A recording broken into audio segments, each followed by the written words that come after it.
ఆనాడు బండారు దత్తాత్రేయను ఓడించి అంజన్ కుమార్ యాదవ్ను గెలిపించినట్లే ఈసారి కూడా కిషన్ రెడ్డిని ఓడించి దానం నాగేందర్ను గెలిపించాలని సీఎం రేవంత్ రెడ్డి సికింద్రాబాద్ ఓటర్లకు పిలుపునిచ్చారు.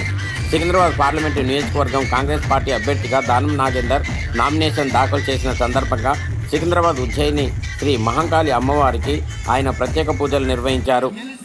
రిటర్నింగ్ అధికారి కార్యాలయం వరకు పెద్ద ఎత్తున భారీ ర్యాలీ నిర్వహించారు.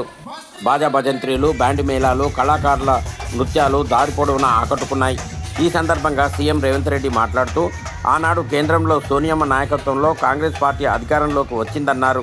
అలాగే 20 ఏళ్ల తర్వాత మళ్లీ సికింద్రాబాద్ నుంచి దానం నాగేందర్ విజయంతో ఆనాటి రోజులు పునరావృతం కానున్నాయన్నారు.